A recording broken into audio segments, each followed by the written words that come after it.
Hey there, it's Gears. Welcome to Gears and Bricks. And today I'm going to talk about worms. No, really, we're going to talk about worms. More specifically, we're going to talk about the worm gear. Let's get started. Okay.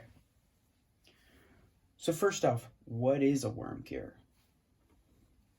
Well, this would be one example. This is a newer type.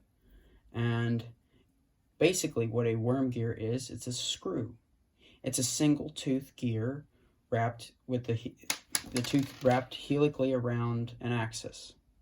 Now, when it's rotated, what happens is that when a spur gear or gear rack is meshed into it, it moves back and forth. It becomes a linear mechanism when it's a gear rack and a rotational mechanism that turns this gear slowly or slower than the input. The output turns slower than the input, but also it's a higher torque system. So another example of worm gear, probably the most popular, is the light gray or light stone gray or light bluish gray. Two stud length. It's about 1.5 stud diameter worm gear. These are also called screw gears, but usually LEGO calls them worm gears. So, how do we use them? How do we build them into our models? This would be one example. You take a gearbox like this, put a 5.5 length with the end stop in the middle, or the middle stop, and then put a bushing on the end here. And now, when you rotate this is one stud sticking out, this is half stud sticking out. When you rotate this gear is a 24 tooth. So now you've increased the torque and slowed the speed of the output. If I hook this motor up to it, when the motor turns one revolution all the way around just once, meaning this worm gear rotates one rotation once. This gear rotates by the length of one tooth. More specifically, one tooth and one gap, right? The pitch. This has 24 teeth. That means that it's going to rotate 24 times slower than the input. This is the same mechanism that is used in my oil pump jacks, which are I'm happy to say are popular and growing in popularity. It's very exciting to see that a simple model gets attention. But more than that, I just enjoy that it is a simple model, and this is exactly what it uses. It uses this part. This part only doesn't only come in clear. It comes in black, yellow, old light gray, light bluish gray. I think it comes in light bluish gray, or light stone gray as LEGO calls it. So this would be another example. Same exact part, just a different color. So we can also build this without using this piece, using triangle thin lift arms and these perpendicular hubs. These are two half bushes in here on either side of the worm gear, and then the spur gear is mounted in the middle of the triangle. And now it's the exact same system, same setup as this. It is the exact same thing. Same dimensions, 2 studs wide.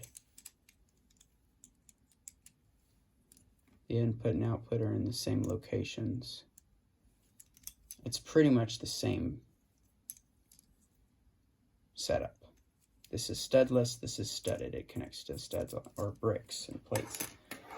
So system pieces and, I'm sorry, my camera's out of focus for some reason. There you go. System bricks versus Technic brick. Okay. Another method we can use utilizes one of my favorite pieces partially because it's so weird. And I never had a use for it until now.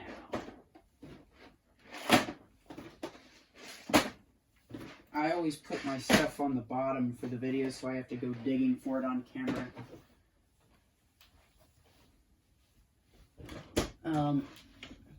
I don't ever mean to do that, but that's just what ends up happening. It's the way of things, I think. Okay, so here we go. These pieces, which are very useful. So you may not have seen this before. This is what mounts on the bottom of a linear actuator. And a linear actuator, it works the same way that a screw does. It has a screw inside that turns, and then it moves a gear rack that surrounds it and pushes it in and out, pushing a rod, drive rod, up and down or back and forth. So this piece fits on the end of that, and you stick two of these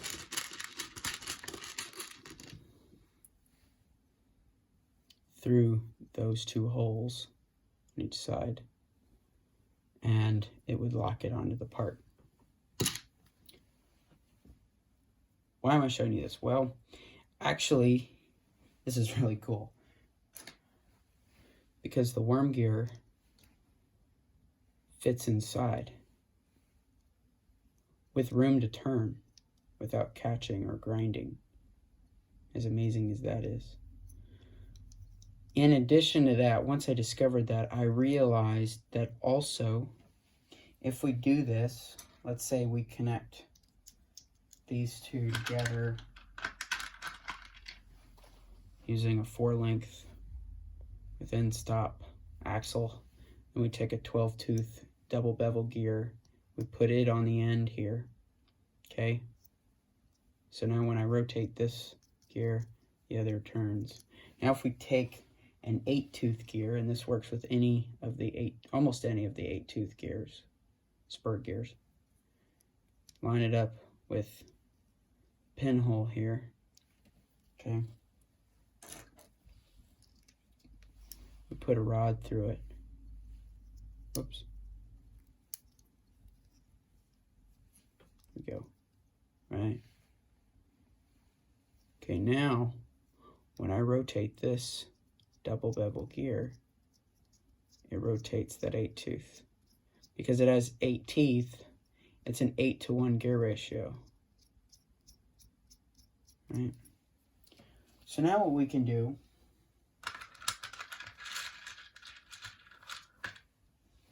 is we can put one of these single bevel 12-tooth gears here, put a rod through it, rotate it, and it rotates the system. It's still a 1-to-1 because it's 12-to-12, which is just 1. And then 1-to-8. So now, if we multiply this, this is actually a stackable gear system. Let me show you how. You can take this and this, line it up like this, turn it 180 degrees, and then just do that.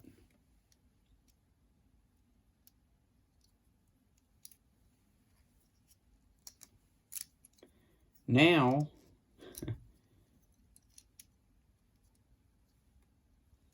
if we somehow connect these like this, if I run an output or an input here, okay, let me show you. If I run, let's take another 4-length axle.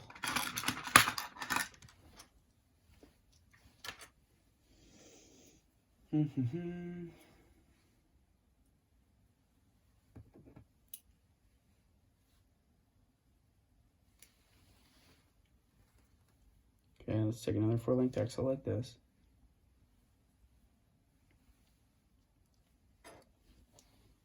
you can take a bush or a spacer, and then take a half bush like this.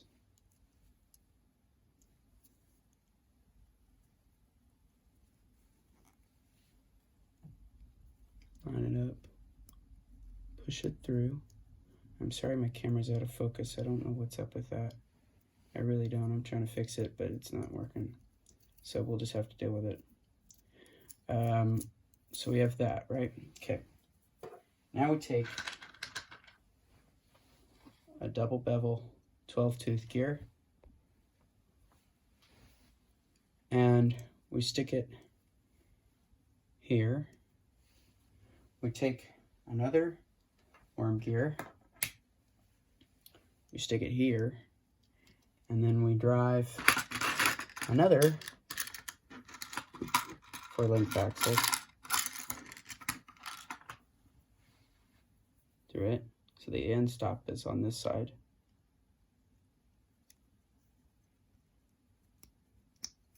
Okay, and that locks it all together, right? So now you've got this. Okay. Now, if we take the other one, right? Remember, take it this way. Actually, do this. Take it this way. Flip this 180 degrees. Okay. Now what do?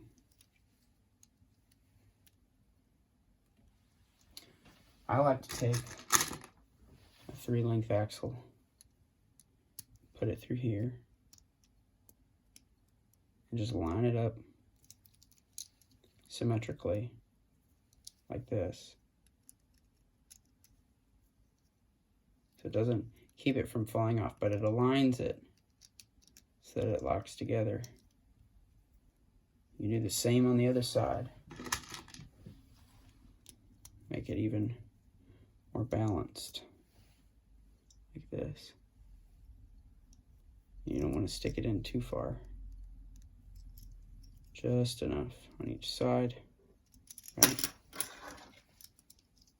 Okay, take that.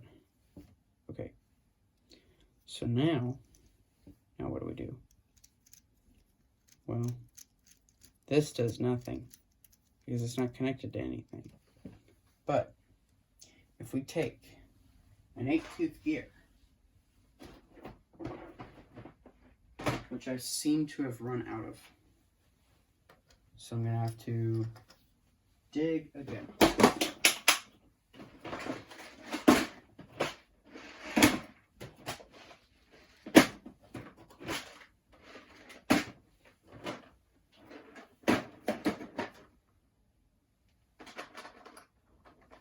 Grab a couple. So if we take these two systems, put them together like this, right? So they line up. Okay. Now you take this 8-tooth, put it here, okay, and just hold it there.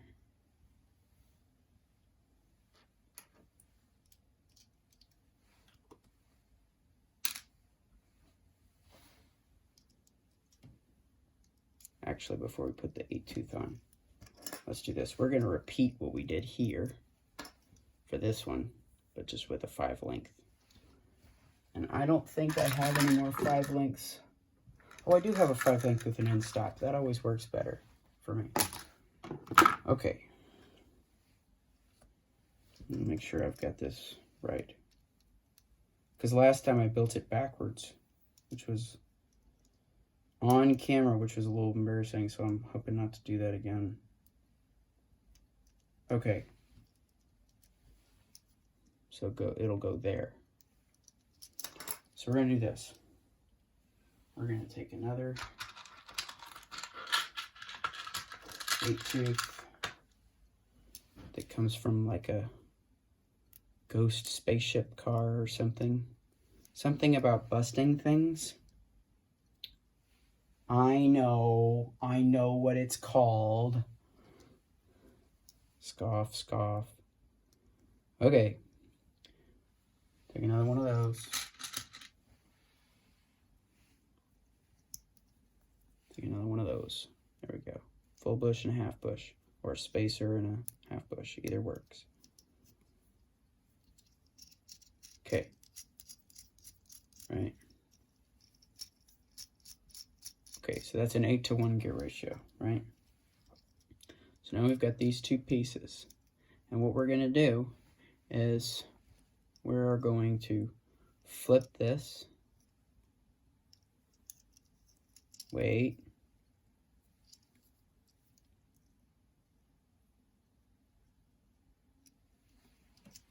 Did I actually build that backwards? No. Ha! Ha ha ha! I think I know what I did.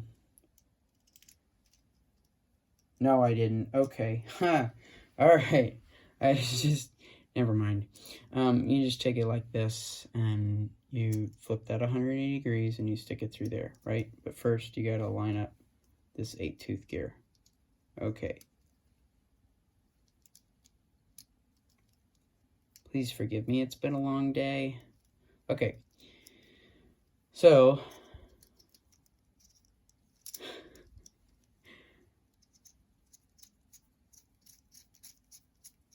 now, okay, so what's happening here? Is that output turning? Yes. The answer is yes. Let's look more closely.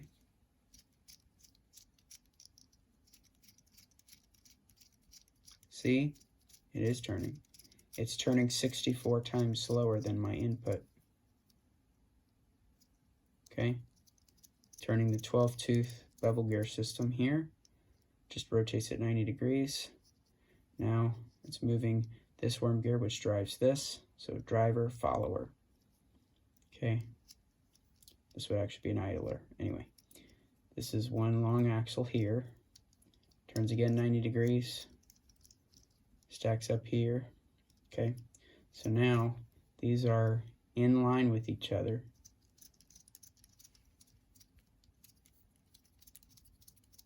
And rotating at a 64-to-1 gear ratio. Now you can keep stacking it. Remember that odd numbers of these gearboxes means that the input and output are not aligned, but even numbers means that they will be. This is a 512 to 1 gear ratio because it's 8 cubed. So this is an exponential gearbox, exponentially stackable gearbox, worm gear driven, very compact, very small. It doesn't take a lot of torque to move it. In fact, we can even use one of these. This is a micromotor. It's basically a glorified 2x2 brick, just kidding. No, it actually is a motor, like a produced for a few years. They're growing increasingly rare, but I'm blessed to have a few. So, but you'll pay a pretty penny for them. But you can connect this to this, and it will drive it. So, and you say, well, prove it. I would, but I don't have, wait, I do have a battery, but no converter wire, so I'm not going to show that on camera just yet. Anyway, you'll just have to believe me. It's a very loose system. I mean, you can tell how loose it is because I'm actually able to just spin it freely. And that's crucial for something with low torque. But it's a high torque output. Now the only thing is, if you do this, the rod can be pushed out. The gear can be pushed out. So I do recommend locking this inside of a gearbox where maybe some holes line up here in here and block the axles from moving. But other than that, I think it's a great system. Let me know in the comments if you decide to build this. I'd be curious what you think I should do with it. I do have plans to use this actually in a remote controlled forklift using micromotors, so that'll be interesting. So stay tuned for that. That'll come sometime down the road. Thank you guys for watching. It's been fun. Keep bricking, keep having fun. Have a great weekend.